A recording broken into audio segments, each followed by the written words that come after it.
If you've never had to laugh while swallowing the sting of rejection, you probably wouldn't understand what it feels like to work in the same office as Ethan. He was the golden boy. Every client adored him. Every boss trusted him. Every coworker laughed at his jokes, even when they weren't funny. Meanwhile, I was the shadow lingering 2 steps behind, my name forgotten in meetings, my efforts drowned out by the sheer brightness of his presence. I used to tell myself it didn't matter, that I wasn't here to win some popularity contest. But the truth? It burned. It burned when his emails got responses within minutes while mine sat ignored. It burned when he walked into a room and the air shifted, when eyes followed him like he was gravity itself. And it burned most of all because I couldn't hate him, not really. Because I had already made the worst mistake of all. I wanted him. The first time I realized it, he was leaning over my desk, explaining a data report I had triple-checked already. His voice was low, smooth, and his cologne clean, sharp cedar that felt unfairly intimate in the middle of an open office lingered long after he returned to his corner. My chest tightened with something I refused to name. That night, I lay awake wondering if maybe I wasn't just jealous of him. Maybe I was jealous of everyone who got his smile. And so the stupidest idea of my life was born. It happened on a Tuesday morning, with the office buzzing and my patience already frayed. One of the new interns had mistaken me for Ethan just for a second and then apologized with a laugh that stung more than it should have. Something inside me snapped. I wanted to claw my way out of invisibility, to prove I wasn't just the other guy in the room. So when my teammate asked casually, "Hey, what did you do last night?" I let the lie spill out of me before I could stop it. "Dinner with my boyfriend," I said, too smoothly, too confidently for it to be anything but premeditated. The word boyfriend tasted strange and sweet in my mouth, like forbidden candy. I thought maybe they'd laugh, tease me a little, and move on. But then Ethan, across the table, froze. His pen stopped mid-scratch. His jaw ticked almost imperceptibly, and when his eyes flicked to mine, there was something sharp and unfamiliar in them. Jealousy. It was ridiculous, impossible, wishful thinking at best. But I knew what I saw. From that moment, everything changed. Ethan started lingering by my desk more often, asking about things he'd never cared about before. "So, where'd you go for dinner? What does he do? You've been looking tired lately, late nights?" His questions were casual, but his tone was edged with something I couldn't pin down. And when I gave vague answers, he frowned like I had robbed him of some right he didn't even know he wanted. It was intoxicating, watching the golden boy unravel just a little for me. But the thing about lies is they multiply. One casual boyfriend turned into a name. A name turned into weekend plans I had to invent, photos I had to dodge, questions I had to deflect. Each fabrication made my chest heavier, and each look from Ethan made it harder to breathe. And still, I couldn't stop, because for the first time, I wasn't invisible. One night, long after most of the office had emptied, I was still at my desk, chewing on the end of a pen while staring at a spreadsheet that refused to cooperate. Ethan appeared, leaning against the divider like he owned the place. "You work too much," he said. "You notice everything, don't you?" I shot back before I could think. His smile was slow, infuriating, but his eyes were serious. "I notice you." The air thickened between us. My throat went dry. It would have been so easy to confess then, to drop the charade and admit the truth, that there was no boyfriend, that it was always him, that I had been desperate for his attention because it mattered more than anyone else's. But fear clenched my tongue. If I admitted it, I risked not just rejection, but the collapse of everything I had carefully built. So instead, I lied again. "He notices me too." For a fraction of a second, Ethan's face darkened. He turned away, jaw tight, like the words had cut him somewhere deep. And in that instant, I realized with a dizzy rush that this wasn't one-sided. He wanted me too. The weeks that followed were torture. Our interactions bristled with tension. His lingering touches when he handed me documents. The way his eyes lingered on my mouth when I spoke. The too long silences where everything unsaid screamed louder than words. My fake boyfriend had become a ghost between us, haunting every moment, every almost confession. every chance at something real. Until one night, the ghost stopped being enough. We were at the company holiday party, glittering lights strung across the rooftop, laughter and music filling the air. I was sipping champagne, pretending not to feel like an imposter among all the dazzling, confident people. And then Ethan found me, pulling me aside into the quiet shadow of a balcony. His eyes burned in the dim light. "Tell me the truth," he demanded. I swallowed. "About what?" "About him. About this boyfriend of yours." My pulse thundered in my ears. "What about him?" Ethan stepped closer, so close I could feel the warmth of him, smell that cedar cologne that had first undone me.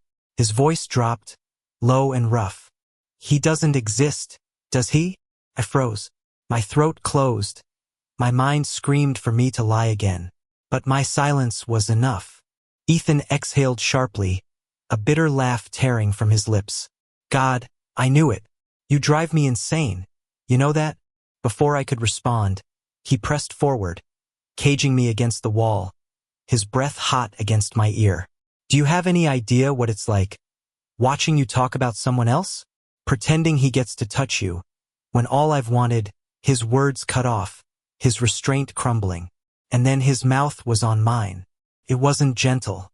It was desperate, furious, hungry like weeks, months, years of suppressed emotion had finally clawed their way out.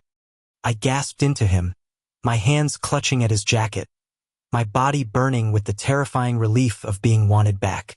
When we finally broke apart, gasping, his forehead pressed to mine, I knew everything had changed. But love built on lies has a way of breaking. Ethan's kiss had left me trembling, but the weight of my lie pressed down harder than ever. For days afterward, he lingered by my side with a new intensity, like he couldn't bear to let me out of his sight. His hands brushed mine too often to be accidental. His laughter was softer when directed at me, and once, when I almost spilled coffee on myself, he caught my wrist and held it just a second too long. It was everything I'd wanted, yet every touch, every glance, made guilt claw deeper into me, because he thought the barrier between us was real competition, some boyfriend waiting at home. He thought he'd stolen something forbidden. He didn't know the truth. The only thing standing between us was me. The breaking point came one Friday evening, long after the office had emptied. Rain streaked down the windows, blurring the city lights into a watercolor smear. I was packing up when Ethan appeared at my desk, raincoat slung casually over his arm.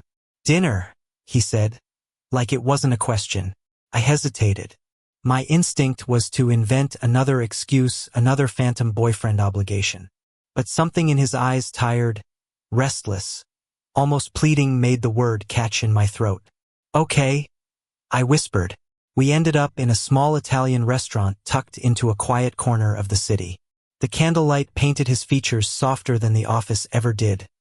The usual sharpness of his confidence dulled into something more vulnerable. We talked about work, about childhood, about music, and for a while it felt terrifyingly normal. Like we weren't two men tangled in a mess of lies and jealousy. Like this could be real. Then the waiter, all smiles and obliviousness, asked, "Will your boyfriend be joining you?" The word hit like a gunshot. My stomach twisted, and when I dared to glance at Ethan, I saw his expression flicker: pain, jealousy, longing all in one. "He won't," I said quickly, forcing a smile that felt like glass shattering in my mouth. Ethan leaned back in his chair, eyes dark. "Right? Of course he won't." The silence that followed was unbearable. Later, outside the restaurant, rain still falling soft and steady, he turned to me with a look that stripped me bare. "You're killing me," he said quietly. "I don't even know why I'm doing this to myself. Wanting someone who's already taken. Someone who," he stopped, swallowing hard. "Tell me to stop and I will. But if there's even a chance," and that was it. I couldn't do it anymore. The lie that had once given me power now threatened to destroy the only thing I truly wanted. "There's no boyfriend," I confessed. My voice shook, but the words came anyway, tumbling out in the rain. "There never was. I made it up. I couldn't stand being invisible next to you. I wanted your attention, even if it was for the wrong reason. His face went blank. For a terrifying moment, he said nothing at all. Then a bitter laugh escaped him, short and sharp. So you played me? No, I choked out. God, no. Ethan, you lied to me, he snapped, eyes flashing. You let me think. His voice broke, raw and angry. Do you have any idea what that did to me? What it's still doing to me? I reached for him, but he stepped back, shaking his head. Don't, he whispered. I need space. And just like that, he was gone. The weeks that followed were hollow. He kept his distance at work, his once constant presence replaced with cold politeness. Meetings became unbearable. The air between us was heavy with everything unsaid. I threw myself into projects, stayed late, tried to fill the void with numbers and reports. But nothing dulled the ache of losing him, not because he'd rejected me, but because I'd betrayed the one person I couldn't bear to hurt. For the first time, the office wasn't just a battlefield of attention and envy. It was a graveyard of what I'd destroyed. And yet, I didn't give up. I started small apologies tucked into moments where he couldn't avoid me. I'm sorry, whispered in the hallway.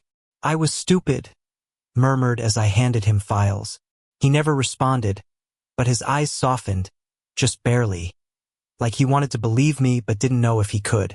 Finally, one late evening, I found him alone in the break room, staring out at the city with a coffee gone cold in his hand. My chest pounded, but I forced myself forward. Ethan, I said softly. He didn't turn. What do you want? To fix this. A humorless chuckle escaped him. You can't fix lies. I know. My throat tightened, but I pushed on.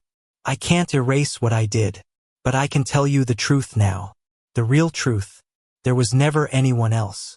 It's always been you. You're the reason I lied in the first place, because I couldn't stand how much I wanted you, and how little you seemed to see me. His shoulders stiffened, but he didn't interrupt. I thought if I created someone else, maybe you'd finally notice me. And you did. But it wasn't fair. You deserved better than lies. My voice cracked. You deserve someone who tells you everything, even when it terrifies them. And that's what I'm trying to do now. Silence stretched, unbearable. Then slowly he turned. His eyes searched mine, raw and searching. Do you mean that? Yes, I breathed. Every word. For a long moment he just looked at me. Then he set the coffee down, stepped forward, and cupped my face in his hands. You're an idiot, he whispered. I laughed, shaky and wet with tears. I know. And then he kissed me again. Not furious, not desperate this time, but slow, tender, certain. The kind of kiss that promised beginnings, not endings. Things didn't magically fix themselves overnight. We stumbled, we argued, we learned how to trust in small steps. But the lie that once kept us apart became the lesson that pulled us closer. We promised never to hide, never to let fear build walls between us again. Months later, at another company gathering, we didn't linger in the shadows. Ethan's hand found mine openly, his thumb brushing against my skin like a vow. When curious glances turned our way, he didn't flinch. Guess the secret's out, I whispered, half nervous, half relieved. He smiled, warm and unshakable. Good. I was tired of pretending. And in that moment, surrounded by lights and laughter, I realized something simple but life-changing. For so long, I had been afraid of being invisible. But with Ethan, I had never been invisible at all. Thank you for listening. Don't forget to like and subscribe to stay updated with the latest videos.